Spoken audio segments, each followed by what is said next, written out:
Every single apex predator in this ocean has one thing in common. They all avoid the sperm whale. Sharks, which have been the ocean's default killing machine for 450 million years, gone when a sperm whale moves in. Giant squid, 40-foot invertebrates with rotating bone hooks on their tentacles, capable of taking on almost anything, are not predators here. They are prey. Orcas, the animals that routinely hunt blue whales and great whites and anything else they decide to go after, have been documented going completely silent and changing direction when they detect a bull sperm whale nearby. This is not about size. Blue whales are bigger, and nothing is afraid of blue whales. This is about something else. The sperm whale has spent 20 million years becoming the most complete predator in the history of this planet. The biggest brain ever measured in any creature, living or extinct. The loudest sound ever recorded from any living thing. The ability to survive at depths that destroy equipment specifically designed for that pressure. A social structure complex enough that scientists are actively debating whether to call what they do with sound a language. And the one thing every other animal in the ocean figured out long before we did: you don't want to be near one when it decides to eat. Let me show you why. Let's just get the standard stats out of the way, because even the standard stats are ridiculous. Male sperm whales grow to around 60 feet long. That's roughly the length of a standard city bus. Except you need to stack two of them end to end, then add a car for good measure. Weight is somewhere between 45 and 57 tons, which is more than the combined weight of around 600 adult men. Imagine a room with 600 people in it. Now imagine them all fused together into one single hunting animal. That's a sperm whale. But here's what nobody ever leads with, and they should. The sperm whale is the largest toothed predator that has ever existed in the 4.5 billion year history of this planet. Not the largest predator. Blue whales are bigger, and blue whales don't hunt. They filter plankton through a mesh in their mouth, which is technically predation, but feels more like having a beard that catches food. The distinction matters because a toothed predator is something hunting and choosing and deciding. Every other toothed predator that has ever lived, every T-Rex, every megalodon, every mosasaur from the Cretaceous, none of them were this big. The sperm whale has held that record for 20 million years, and nothing has come close. Their brain weighs about 8 kilograms. That's 5 times the weight of a human brain, and it's the heaviest brain ever recorded in any animal, living or extinct. For scale, a great white shark's brain weighs about 34 grams. A sperm whale's brain weighs as much as 235 great white shark brains. What do they do with all that processing power? We don't fully know, but I'll come back to that. There's this persistent image of whales as these slow, peaceful, floating around minding their own business creatures. And for most whales, that's fair. Humpbacks eat krill and sing songs. Blue whales cruise at about 5 miles per hour and are genuinely just very large, inoffensive animals. Right whales got their name because whalers considered them the right whale to hunt. Slow, floated when dead, not aggressive. Easy. Sperm whales are not this. Sperm whales are active, tactical hunters. They can reach nearly 20 miles per hour in a sprint, which, for an animal, the weight of a fully loaded semi-truck, produces a kind of momentum that you really don't want to be in the path of. They'll eat giant squid, colossal squid, large fish, sharks if the timing is right. Essentially, anything worth the metabolic cost of catching it.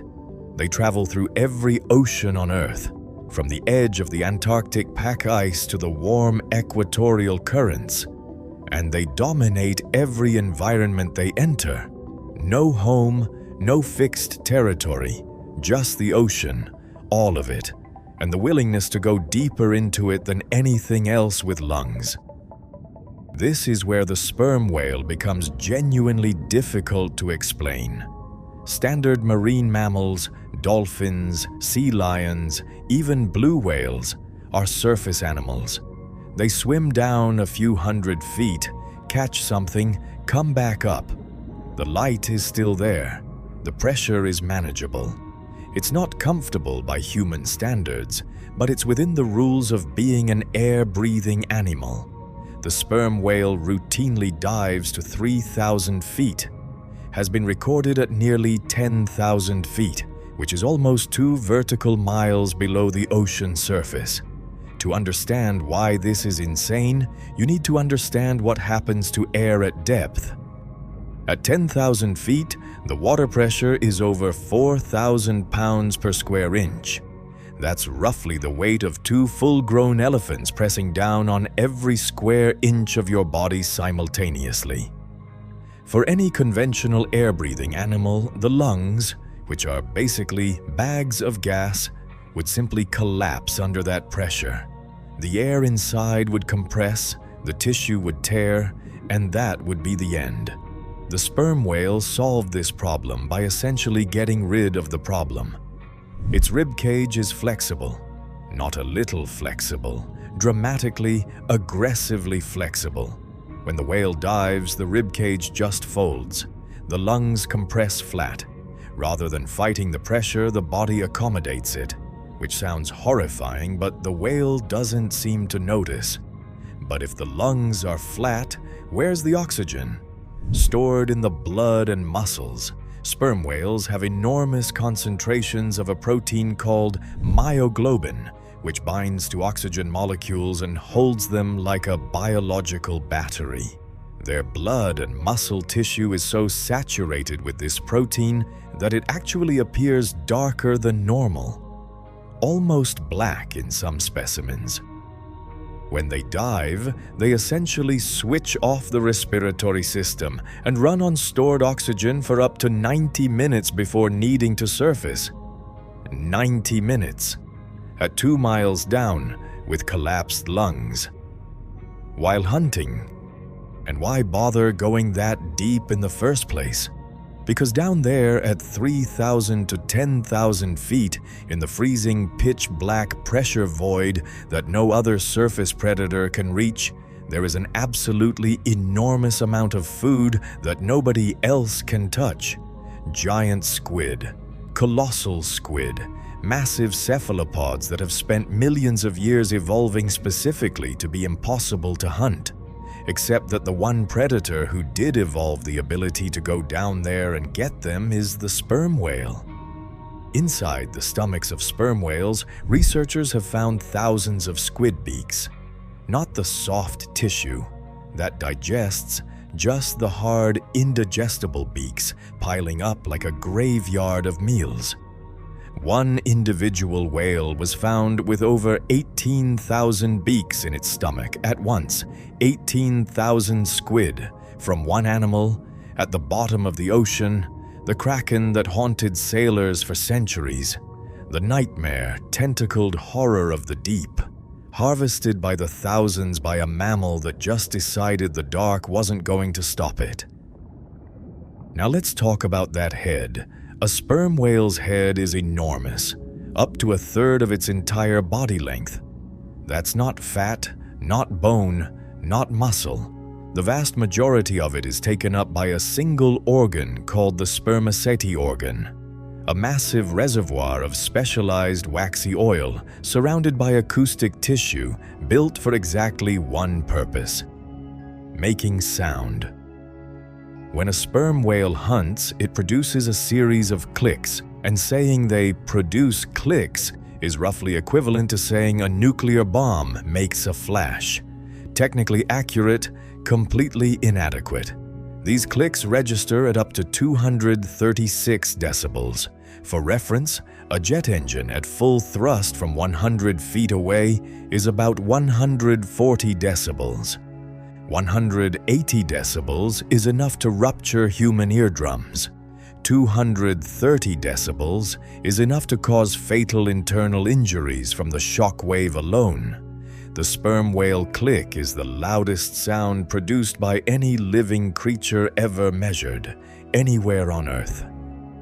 But it's not just about volume.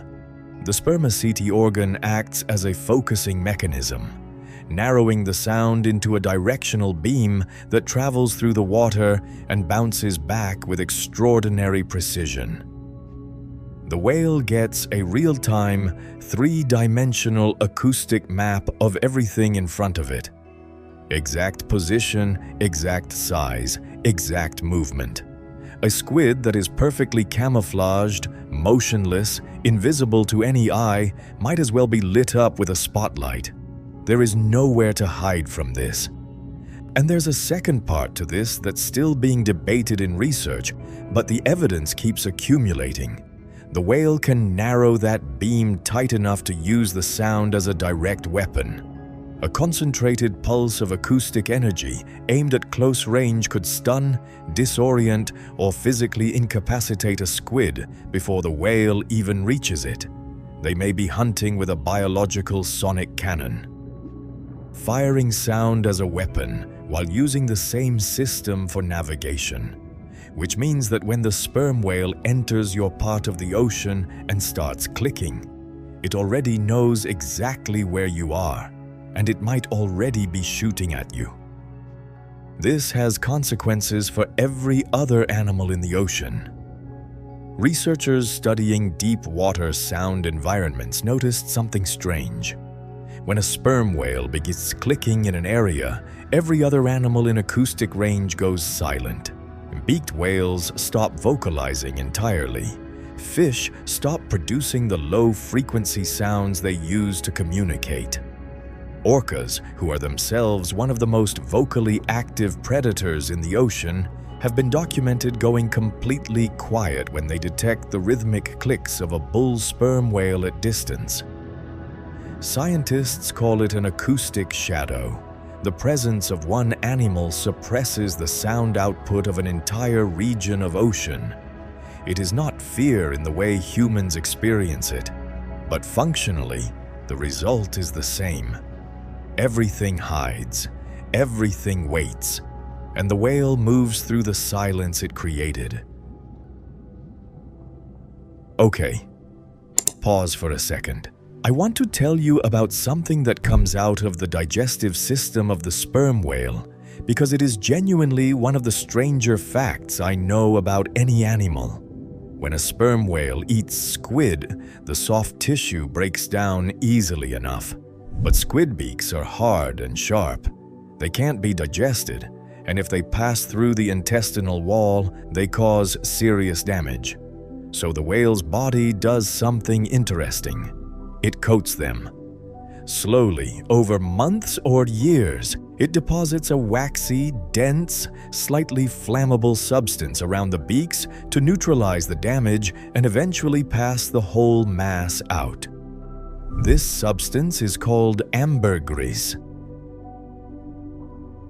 Ambergris, when it washes up on a beach, looks like a gray or amber-colored rock. It smells like the ocean initially, but as it ages in the sun, it develops a complex, musky, extraordinarily long-lasting scent that fixates itself to other fragrances and makes them last dramatically longer on skin. The perfume industry has used it for centuries. A lump of high-quality ambergris found on a beach in 2021 was valued at over $1.5 million. Per kilogram, it is worth more than gold. The most expensive perfumes in the world, Chanel, Dior, the ones that cost more than most people's monthly rent, have historically been made more expensive partly because of a substance that is, functionally, whale excrement formed around indigestible squid beaks from the bottom of the ocean. I just think you should sit with that for a moment. the most feared predator in the ocean, hunts at 2 miles depth with a biological sonic cannon, has the largest brain of any animal in Earth's history, also inadvertently produces one of the most valuable perfume ingredients ever discovered, entirely as a side effect of eating squid. The sperm whale doesn't know about the perfume industry. It doesn't know any of this. It's just living its life. Here's the part that stays with me. Sperm whales live in matriarchal family groups. The core social unit is a pod of females, mothers, daughters, sisters, aunts, along with their calves. These pods are stable over decades. The females know each other's voices. They have specific click patterns, called codas, that are unique to their family, essentially a dialect. Scientists from MIT spent years decoding these patterns and found a phonetic structure complex enough to suggest something closer to language than any other non-human communication system ever documented. Female sperm whales also have post-reproductive grandmothers, old females who are no longer having calves but who remain in the pod and pass on knowledge, migration routes, hunting strategies, behavioral patterns accumulated over 50 or 60 years of life. This is extremely rare in the animal kingdom. Humans do it, orcas do it, elephants do it, and sperm whales do it. That's the female side. The male's life is completely different. At around age 6, young male calves are expelled from the pod. Not violently, but firmly. They leave, and they don't come back. From that point on, the male sperm whale lives essentially alone. He moves into colder, deeper, more remote water. He eats. He grows. For decades, he wanders the high latitudes of the ocean, the cold edges, the deep trenches, rarely encountering another of his kind. Over those decades, he grows to roughly twice the size of any female he grew up alongside. He develops the full spermaceti organ, the full acoustic power. He becomes the animal I've been describing in this video. And then, eventually, he begins the journey back toward warmer waters, where the pods live. He finds a female group.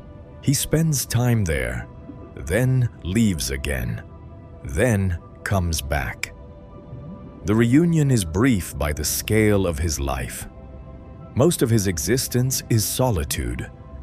Think about what that means in practice. An animal with the largest brain in Earth's history. An animal that grew up in a complex social structure with language and family and grandmothers. That animal spends the majority of its adult life completely alone, in the coldest, darkest, most remote water on the planet, growing to a size and power level that nothing else in the ocean can match. What is it doing with all that processing power? All those decades of solitary time? We genuinely don't know. Let's go back to the Essex, November 20th, 1820. The whale that attacked that ship was estimated at 85 feet. Exceptional size even for a male.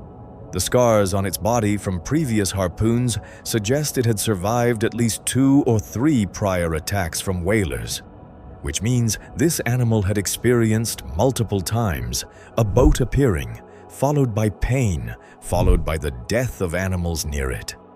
It's a stretch to call that reasoning.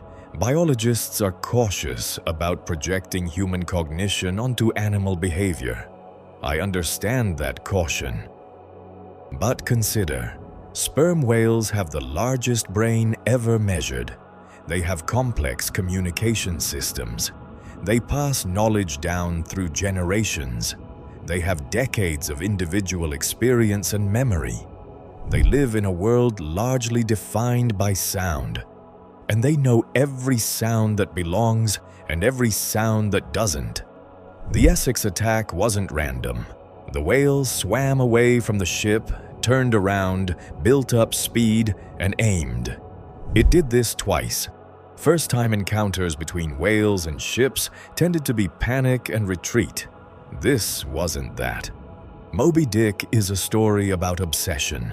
A man pursuing a whale across oceans, unable to stop, unable to let go. And we've always read it as the whale being the irrational thing, the force of nature, the indifferent, mindless danger. But the real story inverts that entirely. The whale that sank the Essex had been hunted, repeatedly, by creatures that arrived in wooden ships and threw metal into it. One of them, eventually, it decided to stop running from. The ocean doesn't fear the sperm whale because it's the biggest, or the loudest, or the deepest. It fears it for the same reason you'd be careful around anything that has 20 million years of experience, a brain the size of a suitcase, and a very long memory. The dark is its territory. It always has been, and everything else in the water learned that a very long time ago.